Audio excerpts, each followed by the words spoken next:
that causeth shame, and shall have part of the inheritance among the brethren. The fining pot is for silver, and the furnace for gold, but the Lord trieth the hearts. A wicked doer giveth heed to false lips, and a liar giveth ear to a naughty tongue. Whoso mocketh the poor reproacheth his Maker, and he that is glad at calamities shall not be unpunished. Children's children are the crown of old men, and the glory of children are their fathers. In these 6 verses, we find God teaching us about the function of the family, what his design is for the family. And it just, in verse number 1, it just starts out by reminding us that it would be better to be poor in a family that functions in unity and harmony and love than to be part of a family that is able to have great riches and to be able to enjoy great feasts, but they fight all the time, but they don't get along. There is tension all the time. God just starts out by saying, my design for the family is not all this tension, not all this bickering, not all this fighting and turmoil and strife. That's not what I intended the family to be. My design for the family is that they function in unity, that they demonstrate biblical love, and that they enjoy harmony together. Verse number 2 gives a warning and a rebuke, and it says, children, did you know that in order to carry your family name appropriately, you're going to have to be a person of character and integrity? You're going to have to make some wise decisions. You're going to have to live with some parameters and some discretion.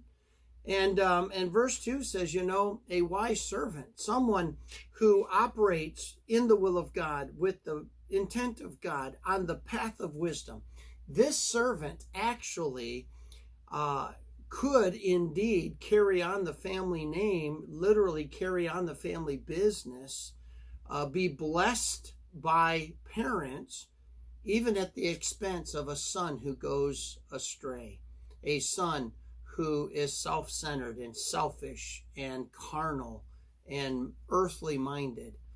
Maybe the best illustration Solomon could give was his own son, Rehoboam. For Rehoboam was the heir apparent. Rehoboam was the child that was supposed to take over. Oftentimes in businesses, that's what we see is that dad will leave the business to a child. And usually, because he knows what it took to get the business going, he's going to leave it to a child who's shown some responsibility, some integrity. Sometimes the children are so spoiled and so self-centered that the dad says, I'd love to leave it with my kids, but I can't trust them with the business. And he'll literally leave it to an employee who has demonstrated that kind of integrity. And so Rehoboam lost his kingdom that was divided and really handed it over to Jeroboam, who was a former employee of Solomon. And so, Solomon could understand this principle. But it doesn't change what God's intent was. God's intent was dads want to leave it to their children. Dads want to bless their children. And so there's a couple of things here. He talks about families go through trials and difficulties, but they should go through them together. That idea of the fining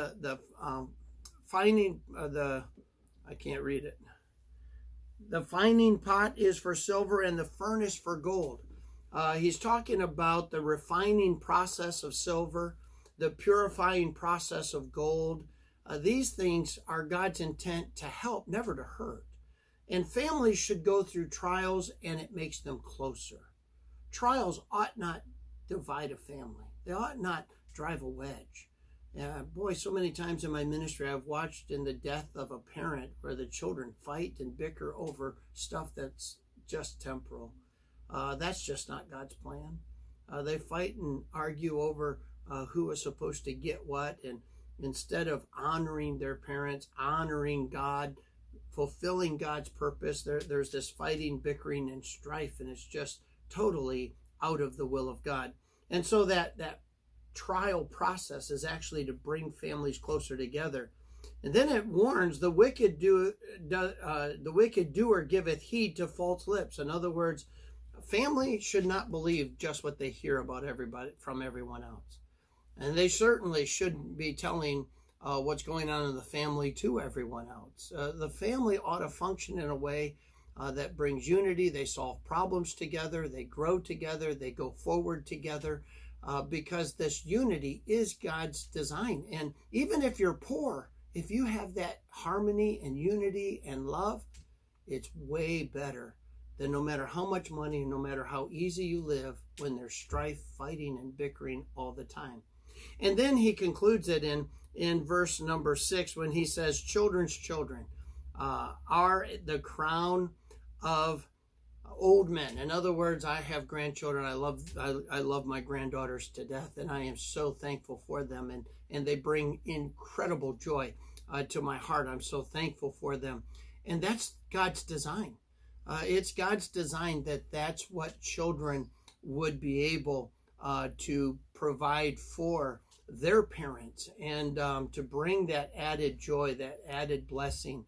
And so the response that fathers should be proud, the end of that says, and the glory of children are their fathers. In other words, it's not just separating fathers from mothers, but it's really giving us the idea of parents. Parents ought to be so proud of their children. But in order to do that, children have to be people of integrity. They have to be willing to walk the path of wisdom. And so if that's what happens, there is incredible blessing, unity, harmony, love that's displayed in the family. And that is God's plan.